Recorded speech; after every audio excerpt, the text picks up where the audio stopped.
I will never forget the night we found the boy. The rain had been relentless, turning the village paths into muddy rivers. It was the kind of rain that silenced the insects and sent even the most stubborn elders hurrying indoors. But that night, as I secured the last of my goats in their pen, I heard a faint cry, a sound so frail, so full of despair, that it made my heart tighten. I followed the sound, stepping carefully through the slick mud, my lantern swinging and casting shadows on the towering baobab trees. And there, at the edge of our village, curled beneath the shelter of an old termite mound, was a child. He was small, no older than 5 or 6, his ribs visible beneath his rain-soaked tunic. His eyes, though dulled by exhaustion, held a quiet defiance. I knelt beside him. "What is your name, Mona?"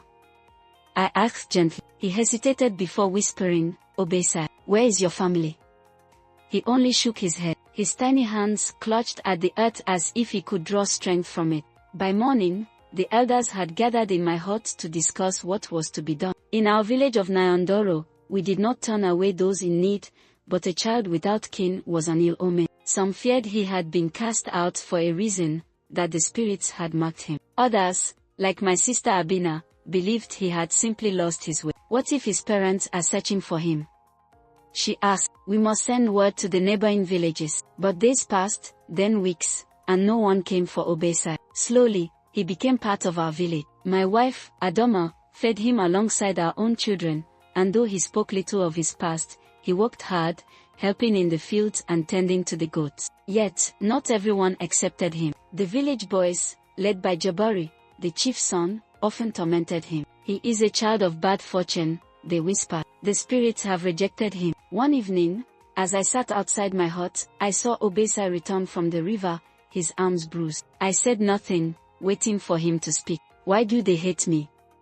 he finally asked, his voice quiet. I sighed, looking up at the sky. "People fear what they do not understand. But strength is not in how others see you. It is in how you choose to stand." He nodded, but I could see the fire in his eyes. He would not let himself be broken. Years passed, and Obasi grew into a young man of quiet wisdom and fierce determination. He learned the ways of the land, the rhythm of the seasons, the language of the elders, but his true gift lay with the animals. The goats followed him as if he were one of them, and even the most stubborn ox would obey his call. Then came the drought. The river shrank, the earth cracked, and hunger gnawed at the village like an unseen beast. The chief called for a meeting, and it was decided that the strongest young men would journey to the distant Lake Nola to seek water. Jabari, as the chief's son, led the group, but to everyone's surprise, Obasi stepped forward. "You have no family among us," Jabari sneered. "Why do you care what happens to this village?"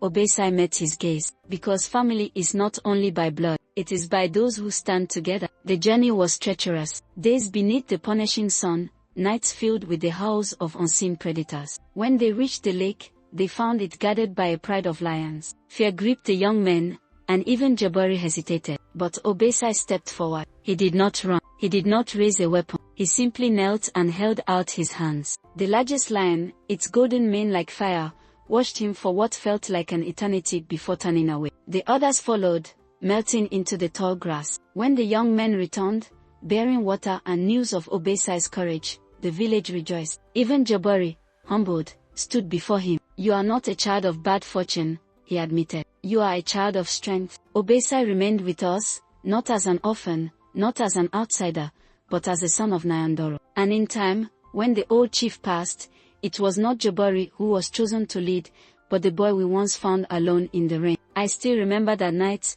and I wonder if the spirits had sent him to us not as a curse, but as a blessing in disguise. And as I watch him now, standing before our people, I know in my heart that resilience, not blood, is what truly makes a family.